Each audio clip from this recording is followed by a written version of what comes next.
American President Barack Obama has made history again. He is the first American president to visit the country of Cambodia. Obama did several special events at this visit as he seeks to strengthen ties between the United States and the important rising nation of Cambodia. Obama's motives are pure and simple: to continue to build an alliance of countries in Asia to thwart any potential Chinese aggression. Let's take a look now at President Obama's address to the Cambodian people in his speech. Thank you so much. Thank you. Sabidi? Sabidi Bao? To the government and the people of Laos, thank you so much for the kind welcome that you've extended to me and my delegation. I am very honored to be the first American president to visit Laos. Thank you. Now, I am told that this hall is where you come together for the National Singing Contest, and I know that you celebrate your musical traditions, including Kaplum. But I'm not going to sing today, so you should not worry. As you host leaders from across Southeast Asia and beyond, I do want to thank Laos for your leadership as this year's chair of ASEAN. Today, the eyes of the world are on Laos, and I know that that may be a little unusual because Laos is a small nation next to larger neighbors. And as a result, too often, the richness of your culture has not been fully appreciated. And that's why, as part of my visit, I'm grateful for the opportunity to know Laos better and to help share your story with the world. I know that here you cherish the beauty of the land, the mist-covered mountains and sunsets over the Mekong, the achievements of ancient civilizations that echo in the ruins of Wat Pu, and palm leaf manuscripts that are preserved at your temples. Tomorrow, I'll experience some of this heritage myself when I visit Luang Prabang. I only regret that I know this is called the land of a million elephants, but Secret Service will not let me ride an elephant. But maybe I'll come back when I'm no longer president. But in countless stupas and in your daily lives, we see the strength that draws so many of you from your Buddhist faith, a faith that tells you that you have a moral duty to each other, to live with kindness and honesty, and that we can help end suffering if we embrace the right mindset and the right actions.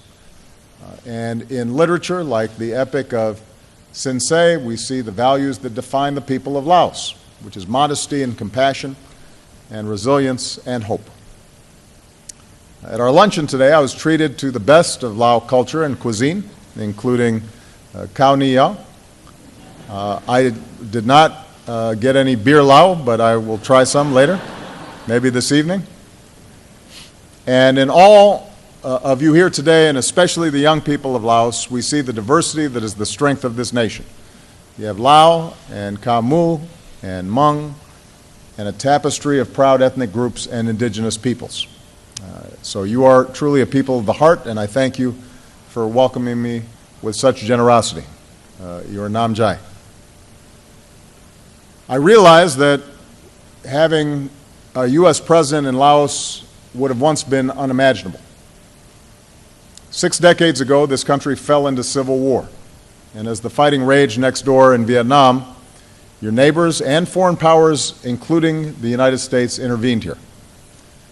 As a result of that conflict and its aftermath, many people fled or were driven from their homes. At the time, the U.S. government did not acknowledge America's role. It was a secret war. And for years, the American people did not know. Even now, many Americans are not fully aware of this chapter in our history, and it's important that we remember today. Over 9 years, from 1964 to 1973, the United States dropped more than 2 million tons of bombs here in Laos, more than we dropped on Germany and Japan combined during all of World War II. It made Laos per person the most heavily bombed country in history. As one Laotian said, the bombs fell like rain. Villages and entire valleys were obliterated. The ancient Plain of Jars was devastated. Countless civilians were killed.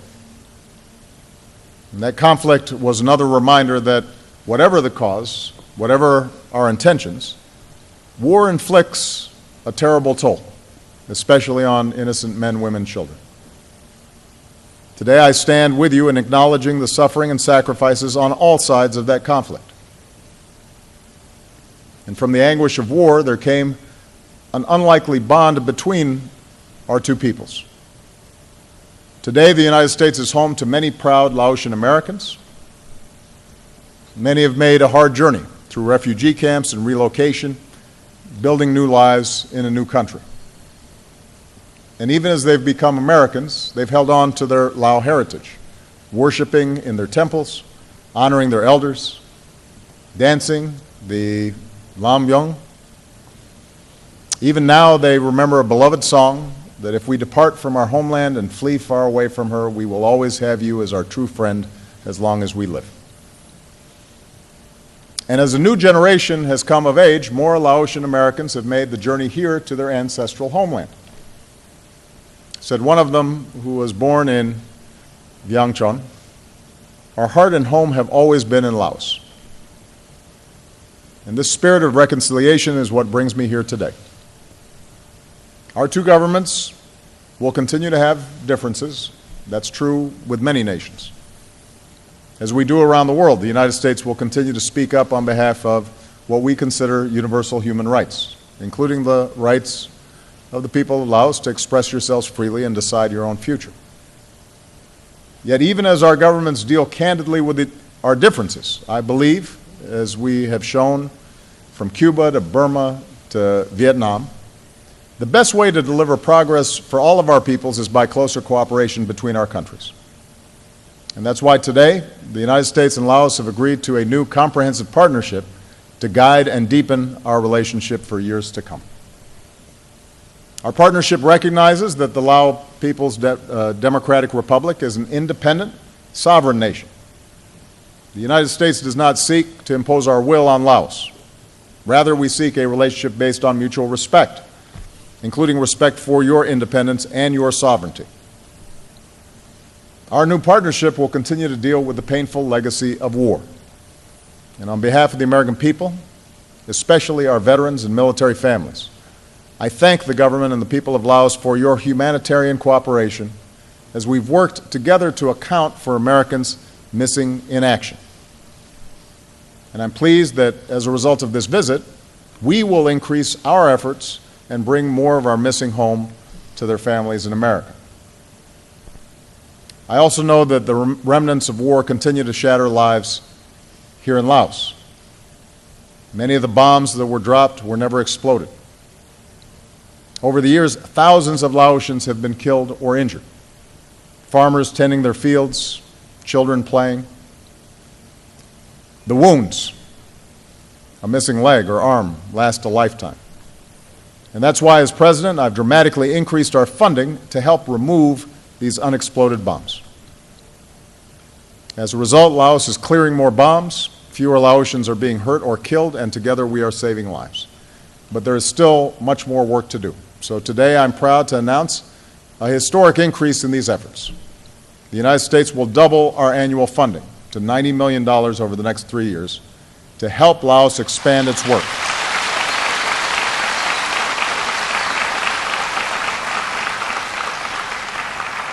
This will help Laos expand its work to remove even more bombs, allow Laotians to farm more land, and increase support for victims. I'll bear witness to this work tomorrow when I meet with survivors. Now, given our history here, I believe that the United States has a moral obligation to help Laos heal. And even as we continue to deal with the past, our new partnership is focused on the future. We want to be your partners as you invest in the well-being of your people and especially your children. I believe that when any child anywhere goes hungry, when their growth is stunted, that's a profound injustice. So we're joining with Laos to promote nutrition and bring more healthy meals to children in school so they can grow strong, focus in class, and realize their full potential. We want to be your partner in improving education. I'm told that there's a saying here, a tray full of silver is not worth a mine full of knowledge. So we'll help more children learn how to read. We'll bring more American teachers here to help teach English, and more Lao teachers to America to strengthen their English.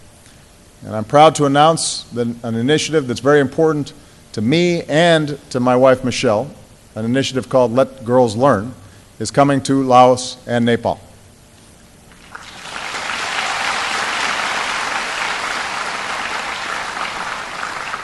We believe that the daughters of Laos have just as much talent and potential as your sons. And none of our countries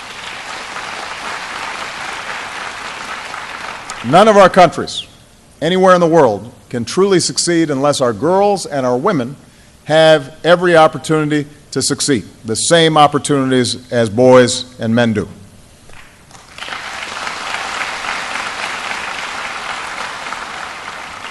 We want to be your partner with the young people of Laos as you strengthen your communities and start businesses and use Facebook to raise awareness for the rights and dignity of all people.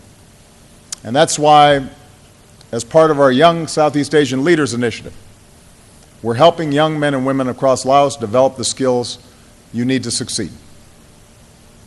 Two of our top companies, Microsoft and General Electric, are helping to increase training in engineering and technology. Young people in Laos shouldn't have to move someplace else in order to prosper. You should be able to work and build a better life right here in Laos. And we want to be your partners as Laos forges greater trade and commerce with the world. When other countries invest here, it should create jobs here for the people of Laos. So as Laos pursues economic and labor reforms, we'll work to encourage more trade and investment between our two countries and between Laos and the rest of this region. As a result of my visit, I hope that more Americans come here as well to experience your country and the beautiful culture and to forge new friendships between our peoples. As Laos grows, we want to be your partner in protecting the natural beauty of your country, from your forests to your rivers. As Laos works to meet its growing need for energy, I want to work with you to pursue clean, renewable energies like solar. And let's help farmers protect their crops and villages, adapt to a changing climate. We should work together so that development is sustainable, especially along the Mekong, upon which millions of people depend for their livelihood and their food and their health. The Mekong is a treasure that has to be protected for future generations, and we want to be your partner in that process. So this is the future our two countries can build together. And I'm optimistic that we can do it. I'm confident because my visit is part of a broader agenda. As some of you know, as President, a key priority of my foreign policy has been to deepen our engagement with the nations and peoples of the Asia-Pacific. And here on the final leg of my last visit to Asia as President, I want to discuss why the commitment of the United States to this region will endure for the long term. America's interest in the Asia-Pacific is not new. It's not a passing fad. It reflects fundamental national interests. And in the United States, across the political spectrum, there's widespread recognition that the Asia-Pacific will become even more important in the century ahead, both to America and to the world. In this region, we see hundreds of millions of young people with high expectations for their lives. With many of our major trading partners and most of the world's growing middle class, growth here can mean more jobs and opportunity in all countries. This region is home to 5 of our treaty allies and some of the world's most capable militaries, which means Asia will shape the course of global security. And this region is home to more than half of humanity, Asian nations, developing and developed, who will be essential in the fight against challenges like climate change.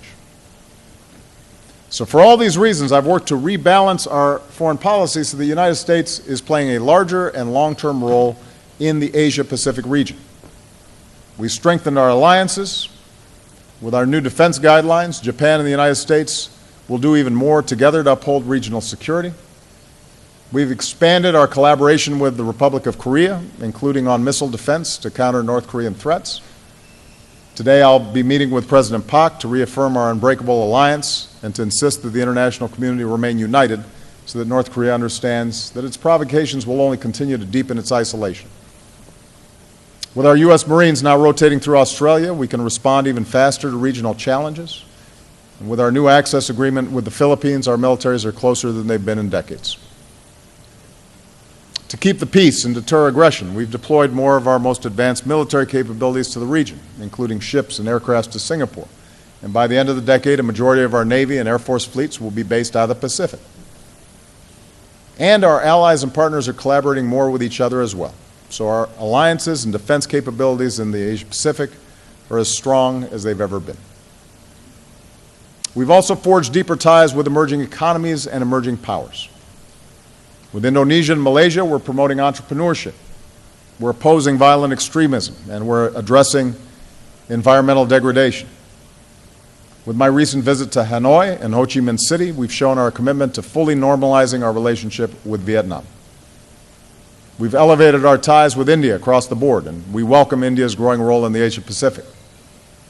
We've deepened our cooperation with regional institutions, especially here in Southeast Asia. And as part of our new strategic partnership with ASEAN, we've agreed to key principles, including that ASEAN will remain central to peace, prosperity, and progress in the Asia-Pacific. The United States is now part of the East Asia Summit, and together we've made it the leading forum in the region for addressing political and security challenges, including maritime security. We've increased the trade and investment that create jobs and opportunity on both sides of the Pacific. Since I took office, we boosted U.S. exports to the Asia-Pacific by 50%. Our Young Leaders Initiative is helping more than 100,000 young men and women across this region start new companies and ventures. So we're connecting entrepreneurs and investors and businesses in America and in ASEAN with each other. And thanks to our sustained leadership, 12 of our nations have come together in the Trans-Pacific Partnership to establish the rules of trade for nearly 40% of the global economy. We've also stood with citizens on behalf of democracy and human rights. We've expanded our support for civil society groups and open government. We saw another democratic election and transition in Indonesia. And as the first U.S. president to visit Myanmar, I'm proud that the United States encouraged and now is supporting a historic transition toward democracy. And I look forward to welcoming State Councilor Aung San Suu Kyi to the White House next week as we stand with the people of Myanmar in their journey towards pluralism and peace. And alongside all these efforts, we've worked to build a constructive relationship with China. Our two governments continue to have serious differences in important areas. The United States will remain unwavering in our support for universal human rights, but at the same time, we've shown that we can work together to advance mutual interests. The United States and China are engaged across more areas than ever before, from preventing Iran from obtaining a nuclear weapon to our shared commitment to denuclearizing the Korean Peninsula, to our historic leadership together on climate change. So I will say it again, the United States welcomes the rise of a China that is peaceful and stable and prosperous and a responsible player in global affairs, because we believe that that will benefit all of us. In other words, the United States is more deeply engaged across the Asia-Pacific than we have been in decades. Our position is stronger, and we've sent a clear message that as a Pacific nation, we're here to stay. In good times and bad, you can count on the United States of America. And the question going forward is, what will the future hold for this region? Will disagreements be resolved peacefully or lead to conflict? Will economies continue to integrate or succumb to mercantilism or protectionism? Will human dignity be upheld or will it be denied? Will the international rules and norms that have enabled progress in this region be maintained or will they erode? So with the time I have left, allow me to share our vision, the values that guide us, and the future we're working toward. Our basic principles for peace and progress here in this region, including Laos and across the Asia-Pacific. First, we believe that all nations and peoples deserve to live in security and peace. We believe that the sovereignty and territorial integrity of every nation must be upheld. And we believe that every nation matters, no matter their size. We believe that bigger nations should not dictate to smaller nations, and that all nations should play by the same rules. America's treaty allies must know our commitment to your defense is a solemn obligation that will never waver. And across the region, including in the East and South China Seas, the United States will continue to fly and sail and operate wherever international law allows, and support the right of all countries to do the same. We will stand with our allies and partners in upholding fundamental interests, among them freedom of navigation and overflight, lawful commerce that's not impeded, and peaceful resolution of disputes. That's the security that we seek. We also believe that just as nations have rights, nations also have responsibilities, including the responsibility to work together to address problems no nation can solve alone. So many of today's threats transcend borders, and every country has a role to play. We will have to cooperate better together to stop terrorist attacks and to prevent the spread of the world's most dangerous weapons. We will have to work together to avoid the worst effects of climate change. We have to work together to stop the horror of human trafficking and end the outrage of modern-day slavery. These are areas where we seek deeper cooperation. We believe in prosperity that is shared and that reduces poverty and inequality by lifting up the many and not just a few wealthy people at the top. Rather than simply extracting another country's natural resources, we believe development has to invest in people, in their education, and in their skills. We believe that trade should be free and truly fair, and that workers and the environment should be protected. We believe that government should not conduct or knowingly support cyber-enabled theft of intellectual property for commercial gain. And we believe that there needs to be good governance, because people should not have to pay a bribe to start a business or sell their goods. And that's the kind of development and the kind of trade that we seek. That's why the Trans-Pacific Partnership is so important, not only because TPP countries, including the United States, will be able to sell more goods to each other, but it also has important strategic benefits. TPP is a core pillar of America's rebalance to the Asia-Pacific, and the trade and the growth it supports will reinforce America's security alliances and regional partnerships. It will build greater integration and trust across this region. And I have said before, and I will say again, failure to move ahead with TPP would not just have economic consequences, but would call into question America's leadership in this vital region. So, as difficult as the politics are back home, I will continue to push hard on the U.S. Congress to approve TPP before I leave office, because I think it is important for this entire region and it is important for the United States. I believe that nations are stronger and more successful when they uphold human rights. We speak out for these rights not because we think our own country is perfect, no nation is, but not because we think every country should do as we do, because each nation has to follow its own path. But we will speak up on behalf of human rights because we believe they are the birthright of every human being. And we know that democracy can flourish in Asia because we've seen it thrive, from Japan and South Korea to Taiwan. Across this region, we see citizens reaching to shape their own futures. And freedom of speech and assembly and the right to organize peacefully in civil society without harassment or fear of arrest or disappearing, we think makes a country stronger. A free press that can expose abuse and injustice makes a country stronger. And access to information and an open internet where people can learn and share ideas makes a country stronger. An independent judiciary that upholds the rule of law, and free and fair elections so that citizens can choose their own leaders. These are all the rights that we seek for all people. We believe that societies are more stable and just when they recognize the inherent dignity of every human being. the dignity of being able to live and pray as you choose so that Muslims know they are a part of Myanmar's future. And Christians and Buddhists have the right to worship freely in China. The dignity of being treated equally under the law so that no matter where you come from or who you love or what you look like, you are respected. And the dignity of a healthy life, because no child should ever die from hunger or a mosquito bite or the poison of dirty water. This is the justice that we seek in the world. And finally, we believe that the ties between our nations must be rooted in friendship and trust between our peoples. I think of several Laotian Americans whose families came to the United States as refugees. Our nations are connected not just by policies, but also by people like John Duangdara, whose family settled in our state of Nebraska, and after high school joined our military, served with our elite special forces, and ultimately gave his life for our nation. His mother said he is a son of the Lao people, and he sacrificed for us, and we honor him. We're connected by Chanapa Kambusa, who came to America when she was 7 years old and who is back here today. And for years she urged the United States to do more to help remove unexploded bombs here in Laos.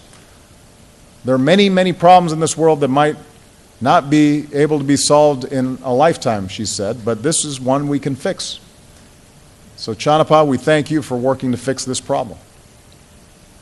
And we're connected by Stacy Pengwat, who's here as well and who I met earlier. Her parents came to America and stressed the importance of education. And today, this proud Laotian American serves at our embassy here in Laos. I feel a sense of home, she says, as if I've known this country before through my parents. It feels like we've come full circle. And so, Stacy, on behalf of all of us, thank you for helping to bring our countries closer together.